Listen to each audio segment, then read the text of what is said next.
ओम शांति। 11 फरवरी 2025। आज की मुरली।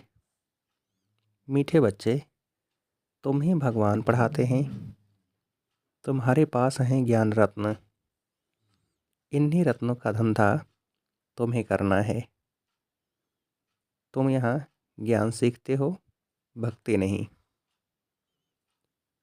प्रश्न: मनुष्य ड्रामा की किस वंडरफुल नूद को भगवान की लीला समझ उसकी बड़ाई करते हैं?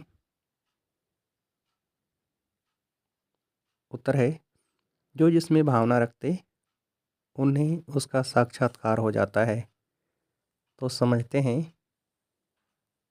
यह भगवान ने साक्षात्कार कराया। लेकिन होता तो सब ड्रामा अनुसार है। एक ओर भगवान की बड़ाई करते, दूसरी ओर सर्वव्यापी का ग्लानि कर देते हैं। ओम शांति। भगवान वाच, बच्चों को यह तो समझाया हुआ है कि भगवान को व देवता को, भगवान मनुष्य को व देवता को भगवान नहीं कहा जाता। गाते भी हैं, ब्रह्मा देवताय नमः, विष्णु देवताय नमः, शंकर देवताय नमः। फिर कहा जाता है शिव परमात्माय नमः। यह भी तुम जानते हो, शिव को अपना शरीर नहीं है। मूल वतन में शिव बाबा और शालिग्राम रहते हैं।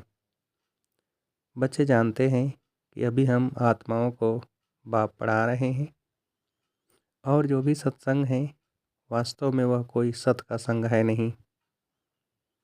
बाप कहते हैं वह तो माया का संग है। वहाँ ऐसे कोई नहीं समझेंगे कि हमको भगवान पढ़ाते हैं। गीता भी सुनेंगे तो श्री कृष्ण भगवान वाच समझेंगे। दिन प्रतिदिन गीता का अभ्यास कम होता जाता है, क्योंकि अपने धर्म को ही नहीं जानते। श्री कृष्ण के साथ तो सभी का प्यार है, श्री कृष्ण को ही झुलाते हैं। अब तुम समझते हो हम झुलाएं किसको? बच्चे को झुलाया जाता है, बाप को तो झुला न सके। तुम शिव बाबा को झुलाएंगे? वह बालक तो बनते नहीं, पुनर्जन्म में आते नहीं। वह तो बिंदु है, उनको क्या झुलाएंगे? श्री कृष्ण का बहुतों को साक्षात्कार होता है। श्री कृष्ण के मुख में तो सारी विश्व है, क्योंकि विश्व का मालिक बनते हैं। तो विश्व रूपी माखन है। वो जो आपस में लड़ते हैं वह भी सृष्टि रूपी माखन के लिए लड़ते हैं। समझते हैं हम जीत पाले। श्री कृष्ण के मुख में माखन का गोला दिखाते हैं। यह भी अनेक प्रकार के साक्षात्कार होते हैं, परंतु अर्थ कुछ भी नहीं समझते हैं। यहाँ तुमको साक्षात्कार का अर्थ समझाया जाता है। मनुष्य समझते हैं हमको भगवान साक्षात्कार कराते हैं। यह भी बाप समझाते हैं, जिसको याद करते हैं।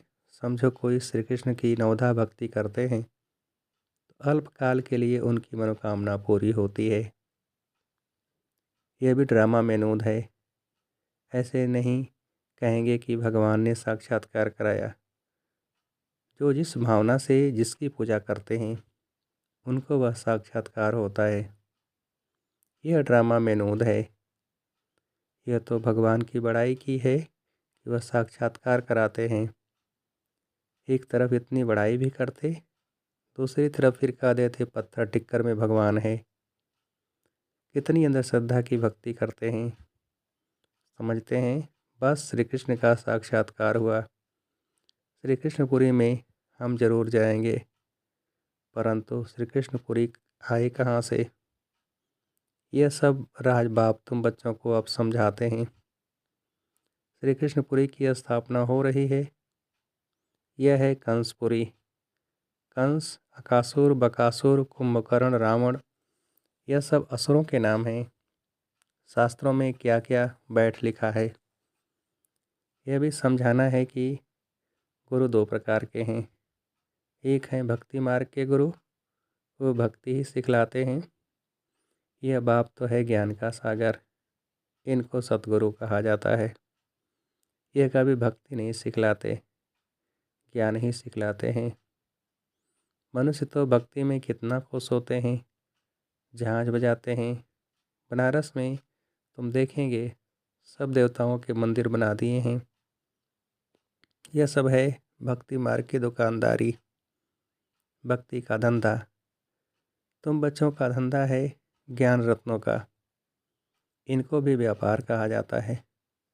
बाप भी रत्नों का व्यापारी है। तुम समझते हो यह रत्न कौन से हैं? इन बातों को समझेंगे वही जिन्होंने कल पहले समझा है, दूसरे समझेंगे ही नहीं।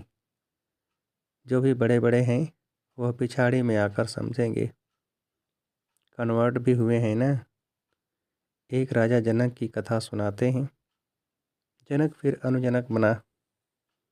जैसे कोई का नाम श्री कृष्ण है तो कहेंगे तुम अनुदैवी श्री कृष्ण बनेंगे। कहाँ वह सर्वगुण संपन्न श्री कृष्ण, कहाँ यह। कोई का लक्ष्मी नाम है और इन लक्ष्मी नारायण के आगे जाकर महिमा गाती है। यह थोड़ा ही समझती कि इनमें और हमारे में फ़र्क क्यों हुआ है। अभी तुम बच्चों को नॉलेज मिली है यह सृष्टि चक्र कैसे फिरता है। तुम ही 84 जन्म लेंगे। यह चक्र अनेक बार फिरता आया है, कभी बंद नहीं हो सकता। तुम इस नाटक के अंदर एक्टर्स हो। मनुष्य इतना ज़रूर समझते हैं कि हम इस नाटक में पार्ट बजाने आए हैं, बाकी ड्रामा के आदि मध्य अंत को नहीं जानते। तुम बच्चे जानते हो हम आत्माओं के रहने का स्थान परे ते परे है। वहाँ सूर्य चाँद की भी रोशनी नहीं है। यह सब समझने वाले बच्चे भी अक्सर करके साधारण गरीब ही बनते हैं, क्योंकि भारत ही सबसे साहूकार था। अब भारत ही सबसे गरीब बना है।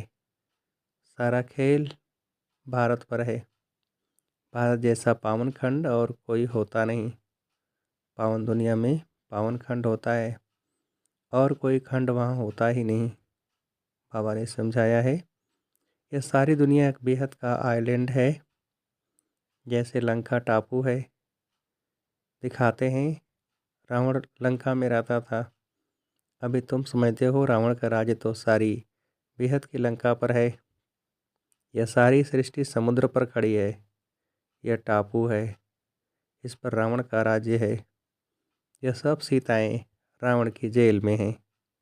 उन्होंने बेहद की कथाएं बना दी हैं। यह सारी बेहद की बात है।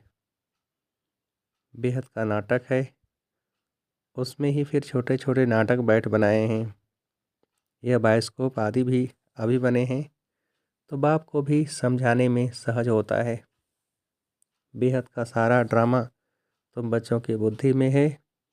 मूल वतन सूक्ष्म वतन और किसकी बुद्धि में हो न सके। तुम जानते हो हम आत्माएं मूल वतन की रहवासी हैं। देवताएं हैं सूक्ष्म वतनवासी, उनको फरिश्ता भी कहते हैं। वहाँ हड्डी मांस का पेड़ा होता नहीं। यह सूक्ष्म वतन का पार्ट भी थोड़े समय के लिए है। अभी तुम आते जाते हो, फिर कभी नहीं जाएंगे। तुम आत्माएं जब मूल वतन से आती हो तो वाया सूक्ष्म वतन नहीं आती हो, सीधी आती हो। अभी वाया सूक्ष्म वतन जाती हो। अभी सूक्ष्म वतन का पार्ट है। यह सब राज बच्चों को समझाते हैं। बाप जानते हैं कि हम आत्माओं को समझा रहे हैं। साधु संत आदि कोई भी इन बातों को नहीं जानते हैं। वह कभी ऐसी बातें कर न सके। बाप ही बच्चों से बात करते हैं। आर्गन्स बिगर तो बात कर न सके। कहते हैं मैं इस शरीर का आधार ले तुम बच्चों को पढ़ाता हूँ। तुम आत्माओं की दृष्टि भी बाप तरफ चली जाती है। यह है सब नई बातें। निराकार बाप, उनका नाम है शिव बाबा। तुम आत्माओं का नाम तो आत्मा ही है। तुम्हारे शरीर के नाम बदलते हैं। मनुष्य कहते हैं परमात्मा नाम रूप से न्यारा है, परंतु नाम तो शिव कहते हैं ना। शिव की पूजा भी करते हैं। समझते एक हैं, करते दूसरा हैं। अभी तुम बाप के नाम रूप देश काल को भी समझ गए हो। तुम जानते हो कोई भी चीज़ नाम रूप के बिगैर नहीं हो सकती है। यह भी बड़ी सूक्ष्म समझने की बात है। बाप समझाते हैं गायन भी है सेकंड में जीवन मुक्ति, अर्थात मनुष्य नर से नारायण बन सकते हैं। जबकि बाप हेवनली गॉड फादर है, हम उनके बच्चे बने हैं तो भी स्वर्ग के मालिक ठहरे, परंतु यह भी समझते नहीं हैं। बाप कहते हैं बच्चे तुम्हारी एम ऑब्जेक्ट ही यह है नर से नारायण बनना। राजयोग है ना। बहुतों को चतुर्भुज का साक्षात्कार होता है। इससे सिद्ध है विष्णुपुरी के हम मालिक बनने वाले हैं। तुमको मालूम है स्वर्ग में भी लक्ष्मी नारायण के तख्त के पिछाड़ी विष्णु का चित्र रखते हैं, अर्थात विष्णुपुरी में इन्हों का राज्य है। यह लक्ष्मी नारायण विष्णुपुरी के मालिक हैं। वह है श्री कृष्णपुरी, यह है कंसपुरी। ड्रामानुसार यह भी नाम रखे हुए हैं। बाप समझाते हैं मेरा रूप बहुत सूक्ष्म है, कोई भी जान नहीं सकते। कहते हैं कि आत्मा एक स्टार है, परंतु फिर लिंग बना देते हैं, नहीं तो पूजा कैसे हो। रुद्र यज्ञ रचते हैं तो अंगूठे मिसल शालिग्राम बनाते हैं। दूसरी तरफ उनको अजब सितारा कहते हैं। आत्मा को देखने की बहुत कोशिश करते हैं, परंतु कोई भी देख नहीं सकते। रामकृष्ण विवेकानंद का भी दिखाते हैं ना। उसने देखा आत्मा उनसे निकल मेरे में समा गई। अब उनको किसका साक्षात्कार हुआ होगा। आत्मा और परमात्मा का रूप तो एक ही है। बिंदी देखा, समझते कुछ नहीं। आत्मा का साक्षात्कार तो कोई चाहते नहीं, चाहना रखते हैं कि परमात्मा का साक्षात्कार करें। वह बैठा था कि गुरु से परमात्मा का साक्षात्कार करें। बस कह दिया, ज्योति थी वह मेरे में समा गई। इसमें ही वह बहुत खुश हो गया। समझा यही परमात्मा का रूप है। गुरु में भावना रहती है भगवान के साक्षात्कार की, समझते कुछ नहीं। भला भक्ति मार्ग में समझाए कौन। अब बाप बैठ समझाते हैं जिस जिस रूप में जैसी भावना रखते हैं, जो शक्ल देखते हैं वह साक्षात्कार हो जाता है। जैसे गणेश की पूजा बहुत पूजा करते हैं तो उनका चैतन्य रूप में साक्षात्कार हो जाता है, नहीं तो उनको निश्चय कैसे हो। तेजमय रूप देख समझते हैं कि हमने भगवान का साक्षात्कार किया, उसमें ही खुश हो जाते हैं। यह सब है भक्ति मार्ग, उतरती कला। पहला जन्म अच्छा होता है, फिर कमती होते होते अंत आ जाता है। बच्चे ही इन बातों को समझते हैं। जिनको कल पहले ज्ञान समझाया है उनको ही अब समझा रहे हैं। कल पहले वाले ही आएंगे, बाकी औरों का तो धर्म ही अलग है। बाप समझाते हैं एक एक चित्र में भगवान वाच लिख दो।